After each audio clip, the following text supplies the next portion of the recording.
Hi everyone! Late in the year 2020 we decided to rent out 100 square meters of an old abandoned chicken farm.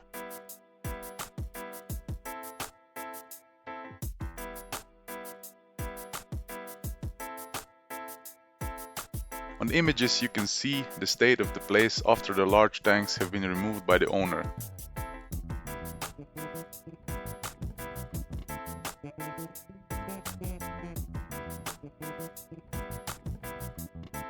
The journey was started by us modeling the workshop. In the model we consider the already built outer walls, pillars, plaster walls which would engulf the office, shower and toilet, a 2-post car lift and some of our vehicles.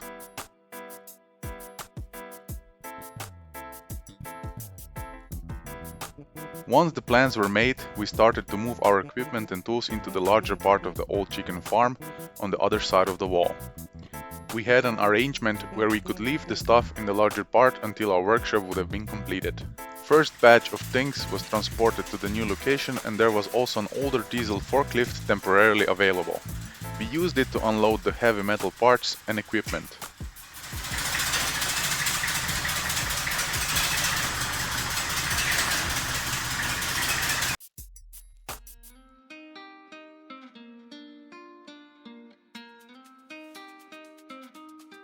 Once everything was put into the Soviet storage facility, it was time for a beer. After that, another batch of equipment, works of art and OSB panels was transported and successfully unloaded. The diesel forklift was unplugged from its life support and left resting. Next stage in the moving process was transportation of our fleet of NFTs, or non-functional transportation units. We started the day by transporting 2 BMW E36s. One was drivable and the other in the middle of a restoration project, so we needed to load it up on a trailer.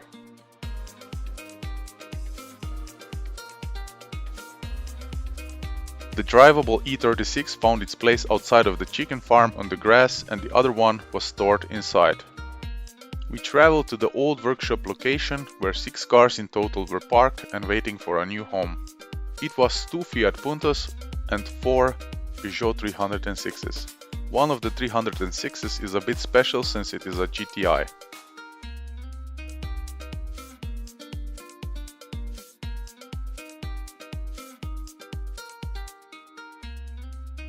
It all started by us loading the crashed Peugeot first. After waking it up and loading it on the trailer, we moved it to the car junkyard for an eternal nap.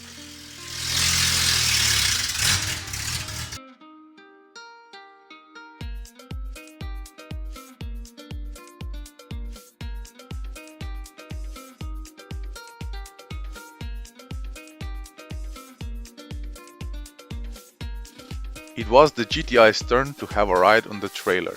Alongside the GTI, the white Fiat Punto was also driven to the new location.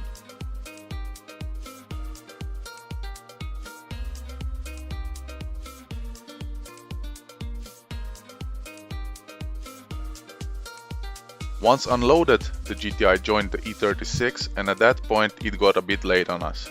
So we needed to speed things up. Other cars were also successfully transported during the night and it got a bit clearer how that looked like in the daytime. In the following day, we received some good news. The owner of the old chicken farm proposed that we could use the larger part of the building where our things have already been located for a very similar rent. We agreed and already started working on the model of the larger building part. The model included the already existing outer wall and separate office and toilet spaces. Additional walls, doors, 2-post lift, equipment and vehicles have been distributed in the given space.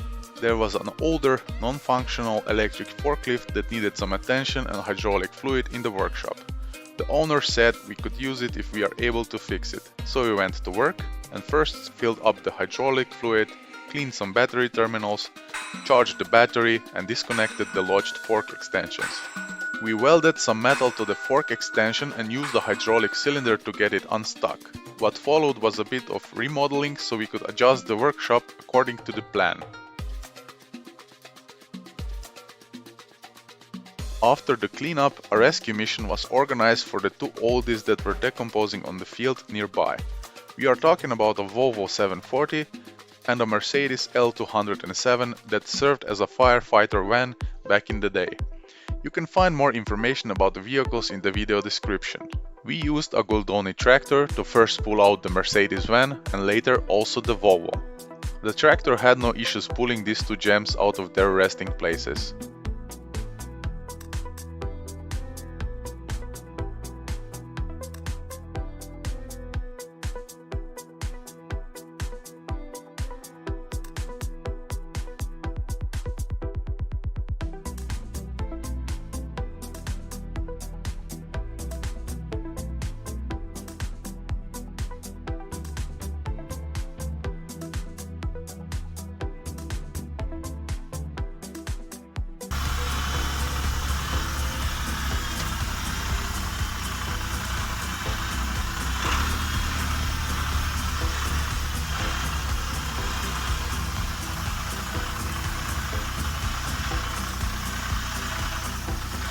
With both cars under the roof, we now tried starting and driving both vehicles, but only the Volvo started without any major work. We embarked on a short test drive and immediately noticed that the Volvo didn't lose any of its power during the years of operation.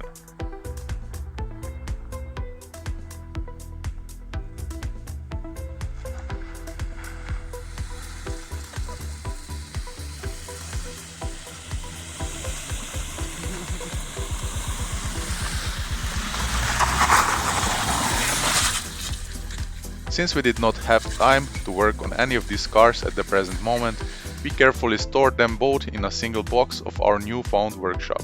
Plan was to first start building the outer plaster walls, which required moving some pieces of art.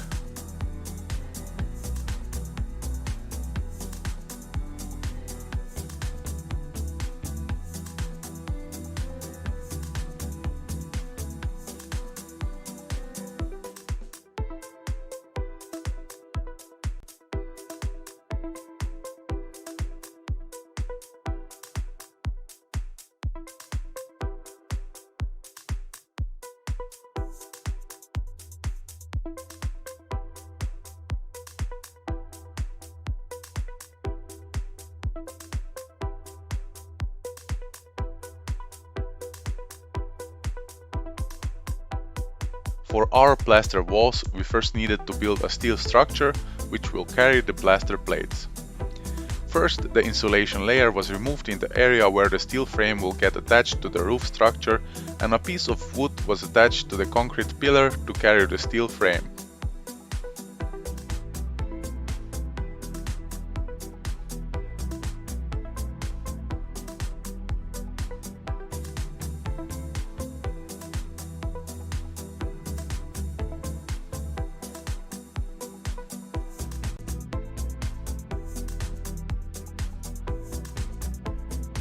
Next, 4 steel profiles were screwed onto the floor, wall, roof structure and the wooden piece on the pillar.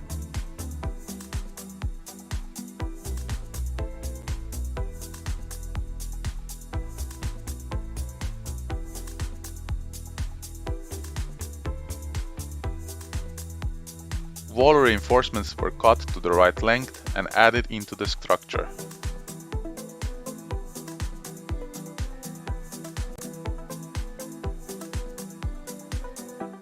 The outer portion of the plaster panels got screwed on, and you can notice it's the green colored plaster, which means it can withstand water intrusion much more than the standard grey one that got installed on the inside. We have chosen the green one for the outside because we were expecting some liquids to eventually get sprayed on it over the time.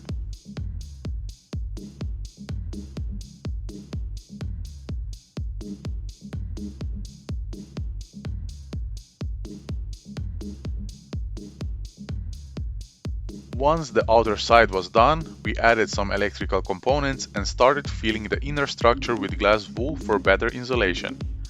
Wall was completed by screwing on the grey plaster panels.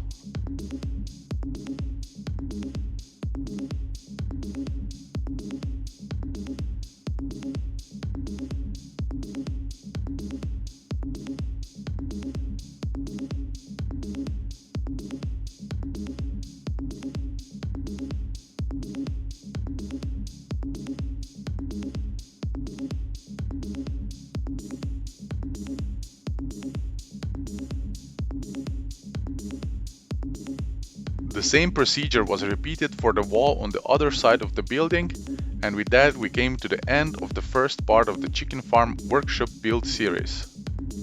If you enjoyed watching, please consider subscribing and liking the video. Make sure to check out the BRI Genesis video if you're interested in our origin story.